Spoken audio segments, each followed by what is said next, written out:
2 Samuel chapter 14. Now Joab the son of Zeruiah perceived that the king's heart was toward Absalom. Joab sent to Tekoa and brought a wise woman from there, and said to her, "Please act like a mourner, and put on mourning clothing, please, and don't anoint yourself with oil, but be as a woman who has mourned a long time for the dead. Go in to the king, and speak like this to him." So Joab put the words in her mouth. When the woman of Tekoa spoke to the king, she fell on her face to the ground, showed respect, and said, "Help, O king." The king said to her, "What ails you?" She answered, "Truly I am a widow, and my husband is dead. Your servant had 2 sons, and they both fought together in the field, and there was no one to part them. But the one struck the other and killed him. Behold, the whole family has risen against your servant, and they say, 'Deliver him who struck his brother, that we may kill him for the life of his brother whom he killed, and so destroy the heir also.' Thus they would quench my coal which is left, and would leave to my husband neither name nor remainder on the surface of the earth." The king said to the woman, "Go to your house, and I will give a command concerning you."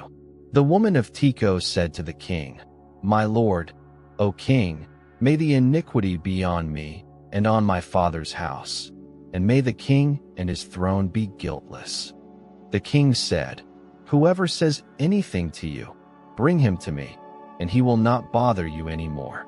Then she said, "Please let the king remember Yahweh your God, that the avenger of blood destroy not any more, lest they destroy my son." He said, "As Yahweh lives, not one hair of your son shall fall to the earth." Then the woman said, "Please let your servant speak a word to my lord the king." He said, "Say on." The woman said, "Why then have you devised such a thing against the people of God? For in speaking this word the king is as one who is guilty, in that the king does not bring home again his banished one.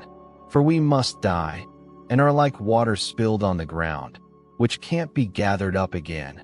Neither does God take away life, but devises means, that he who is banished not be an outcast from him. Now therefore, seeing that I have come to speak this word to my lord the king, it is because the people have made me afraid.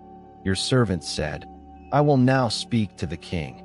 It may be that the king will perform the request of his servant. For the king will hear, to deliver his servant out of the hand of the man who would destroy me and my son together out of the inheritance of God." Then your servant said, "Please let the word of my lord the king bring rest. For as an angel of God, so is my lord the king to discern good and bad. May Yahweh, your God, be with you." Then the king answered the woman, "Please don't hide anything from me that I ask you." The woman said, "Let my lord the king now speak." The king said, "Is the hand of Joab with you in all this?" The woman answered, "As your soul lives, my lord the king, no one can turn to the right hand or to the left from anything that my lord the king has spoken. For your servant Joab urged me, and he put all these words in the mouth of your servant. To change the face of the matter has your servant Joab done this thing. My lord is wise, according to the wisdom of an angel of God, to know all things that are in the earth." The king said to Joab, "Behold now, I have done this thing. Go therefore, and bring the young man Absalom back." Joab fell to the ground on his face, showed respect, and blessed the king.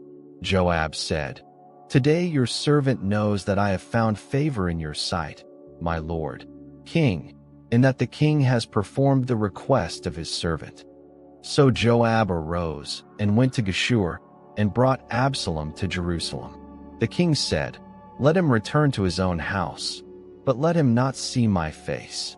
So Absalom returned to his own house and didn't see the king's face. Now in all Israel there was no one to be so much praised as Absalom for his beauty. From the sole of his foot even to the crown of his head there was no defect in him. When he cut the hair of his head, now it was at every year's end that he cut it, because it was heavy on him, therefore he cut it. He weighed the hair of his head at 200 shekels, after the king's weight. 3 sons were born to Absalom, and one daughter, whose name was Tamar. She was a woman with a beautiful face. Absalom lived 2 full years in Jerusalem, and he didn't see the king's face. Then Absalom sent for Joab to send him to the king, but he would not come to him. Then he sent again a second time, but he would not come. Therefore he said to his servants, "Behold, Joab's field is near mine, and he has barley there. Go and set it on fire." So Absalom's servants set the field on fire. Then Joab arose and came to Absalom to his house and said to him, "Why have your servants set my field on fire?" Absalom answered Joab, "Behold, I sent to you, saying, 'Come here, that I may send you to the king, to say, Why have I come from Geshur? It would be better for me to be there still.